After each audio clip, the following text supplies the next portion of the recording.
So pregnant ஆன எல்லா மதர்ஸ்க்கும் இருக்கிற ஒரு டவுட், டாக்டர் நான் பார்லர் போகலாமா அப்படிங்கிற டவுட் என்றைக்குமே எப்பொழுதுமே இருக்கும். ஸோ நிறைய பேர் அங்கே பார்லர்ஸில் இருக்கிறவங்களே பார்த்தீங்கன்னா த்ரெட்டிங் எல்லாம் பண்ணக்கூடாது, நீங்கள் த்ரெட்டிங் பண்ணீங்கன்னா பேபிக்கு வலிக்கும், உங்களுக்கு பெயின் இருக்கும்பொழுது பாப்பாக்கும் வலிக்கும் அப்படின்லாம் சொல்லுவாங்க. அதெல்லாம் உண்மையா?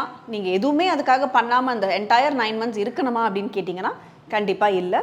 பார்லர் போகலாம், உங்களுக்கு வேணுங்கிற ட்ரீட்மெண்ட்ஸ் எல்லாம் பண்ணலாம்.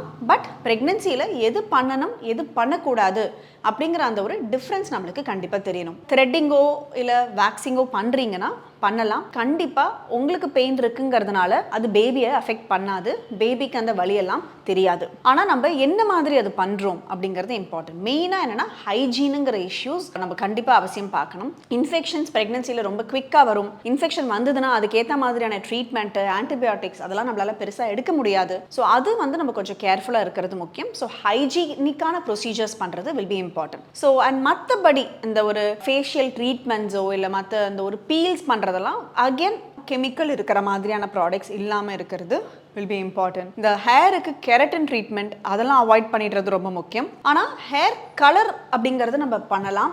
ஸோ அதுக்கும் அந்த அமோனியா ஃப்ரீ, பிபிடி ஃப்ரீ அந்த மாதிரி இருக்கிற ப்ராடக்ட்ஸாக பார்த்து அந்த மாதிரி அந்த ஹேர் கலரிங்குங்கிறத நம்ம பண்ணிக்கலாம். அது மட்டும் இல்லாமல் நம்மளுக்கு ஒரு ப்ரெக்னென்சினாலே நம்மளுக்கு நிறைய ஒரு அலர்ஜிக் ரியாக்ஷன்ஸ் வரதுக்கான சான்ஸ் இருக்குது. ஸோ நீங்கள் எந்த ப்ராடக்ட் எப்போ ட்ரை பண்ணுறதுனாலும் ஒரு பேட்ச் டெஸ்ட் மாதிரி பண்ணிட்டு பண்ணுறது ரொம்ப முக்கியம்.